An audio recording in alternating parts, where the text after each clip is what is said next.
नमस्कार साथियों, आज फिर मैं आपके लिए नया वीडियो लेकर आया हूं। धातु है धातु में से जो है आयनिक यौगिकों के बारे में आज हम अध्ययन करेंगे। तो साथियों अंत तक वीडियो जरूर देखिएगा, उससे आपको इस चैप्टर से संबंधित कोई भी डाउट या जो भी आपकी शंका समस्या है वो नहीं रहेंगी। तो साथियों शुरुआत करते हैं धातु में आज आयनिक यौगिकों के बारे में। उससे पहले साथियों कहना चाहूंगा, अभी तक अगर आप लोगों ने मेरे वीडियो को लाइक शेयर और सब्सक्राइब नहीं किया है तो प्लीज उसे लाइक शेयर और सब्सक्राइब कीजिए और बेल आइकन को दबा दीजिए ताकि आपको मेरे नए लेटेस्ट वीडियो लगातार मिलते रहें। इसी के साथ शेयर भी करें। तो चलिए आज हम आगे पढ़ते हैं धातु है धातु। इसमें मैंने पिछली बार आपको बताया था धातुओं के रासायनिक गुणधर्म, जिसमें हमने अध्ययन करा था जब धातु और अधातु की क्रिया होती है तो क्या बनता है, उसके बारे में हमने करा था अध्ययन। तो आयनिक यौगिक अब क्या है, तो आइए समझिए। धातु से अधातु में इलेक्ट्रॉनों के स्थानांतरण से, धातु से अधातु में यानी मेटल से नॉन मेटल में इलेक्ट्रॉन के स्थानांतरण से जो यौगिक बनते हैं उन्हें क्या कहते हैं, आयनिक यौगिक। इन्हें वैद्युत संयोजक यौगिक भी कहते हैं। तो आयनिक यौगिकों का दूसरा नाम है वैद्युत संयोजक यौगिक भी। तो धातु से अधातु में इलेक्ट्रॉन के, जो मेरा पिछला वीडियो था उसमें मैंने समझाया था आपको NaCl कैसे बनता है या MgCl2 कैसे बनता है, उसी को दोबारा देखिए ताकि आपको आयनिक यौगिकों के बारे में जानकारी अच्छी मिल जाए। देखिए सोडियम का इलेक्ट्रॉनिक विन्यास क्या है, 281। ये मैंने पिछले वीडियो में आपको बताया था, लेकिन आयनिक यौगिकों से संबंधित है इसलिए मैं इसको दोबारा समझा रहा हूं कि इसका इलेक्ट्रॉनिक विन्यास क्या है, 281। मतलब इसमें कोई भी चार्ज नहीं है, यानी 2 और 8 10 और 1 11 ही इलेक्ट्रॉन है और 11 ही प्रोटॉन है।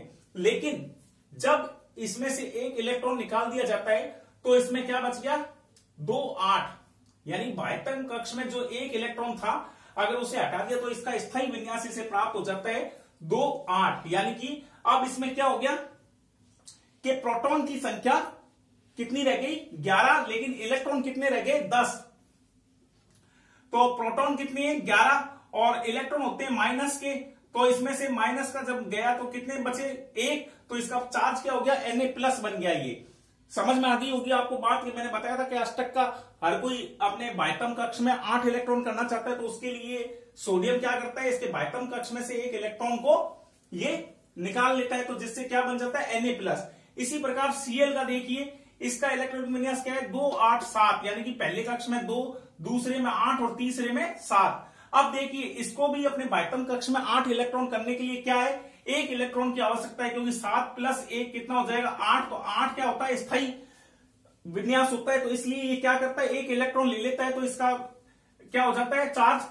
अब क्योंकि इसमें इलेक्ट्रॉन की यानी 2 और 8 10 और 7 17, यानी कि 17 इसमें क्या है, इलेक्ट्रॉन। अभी अब एक इलेक्ट्रॉन और इसमें जोड़ दिया तो क्या बन गए, 18, यानी 2 8 8 हो गया इलेक्ट्रॉनिक विन्यास। क्या हो गया, 2 8 8। तो ये क्या बन गया, ऋणायन, क्योंकि इसमें अब क्या हो गए, एक इलेक्ट्रॉन और बढ़ गया। तो कितने हो गए, 2 और 8 10 और 8 18, और जबकि यहां पर कितने थे, 17। तो यहां पर क्या है, 17 तो प्रोटॉन, लेकिन 18 इलेक्ट्रॉन है, तो इसलिए इसमें कौन सा चार्ज आ गया, नेगेटिव। तो ये क्या बना लिया इसने, ऋण आयन यानी ऋणायन बना लिया, और सोडियम ने क्या बना लिया, धन+ आयन यानी धनायन बना लिया। तो अब इन दोनों को जब मिलकर के करते हैं क्रिया तो ये क्या बन जाता है, NaCl, जो कि क्या है, आयन है। तो अब इसमें से Na में एक अधिक था और Cl में एक इलेक्ट्रॉन कम था, तो इसने Na से लेकर के ये अपने दोनों बाह्यतम कक्ष में 2 8 का स्थायी इलेक्ट्रॉनिक विन्यास प्राप्त कर लेते हैं। तो इस प्रकार ये NaCl बन जाता है। आप लोगों को समझ में आ गया होगा, Na में प्लस चार्ज है और Cl में माइनस चार्ज है। अब आगे देखिए आयनिक यौगिकों के गुणधर्म, यानी उनके क्या गुणधर्म होते हैं। तो पहला गुणधर्म है भौतिक प्रकृति, यानी भौतिक प्रकृति मतलब भौतिक उनके क्या है, बाह्य रूप से वो धन व ऋण आयनों के बीच। अब देखिए मजबूत बंध होता है, क्योंकि ये धनायन है और ये ऋणायन है। तो धन और ऋण यानी प्लस और माइनस में बहुत ज्यादा आकर्षण बल होता है, मजबूत बंध बनता है, इसलिए ये क्या होते हैं, ठोस व कठोर होते हैं। समझ में आ गया कि आयनिक यौगिक ठोस और कठोर क्यों होते हैं, क्योंकि इनके मध्य धनायन और ऋणायन के मध्य मजबूत आकर्षण बल होता है, जिसके कारण ये कठोर होते हैं। दूसरे इनकी भौतिक प्रकृति में क्या है, भंगुर होते हैं। भंगुर मतलब बुरबुरे, अगर इन्हें दबाव डालें तो ये टुकड़ों में टूट जाते हैं। जैसे नमक, इसको अगर आप दबाएंगे, प्रेस करेंगे तो ये नमक की जो बड़ी डगली होती है जिसे डेली बोलते हैं, अगर उसको दबाएंगे तो वो भुरभुरी होकर टूट जाएगी। इसी प्रकार गलनांक व क्वथनांक। गलनांक क्या होता है?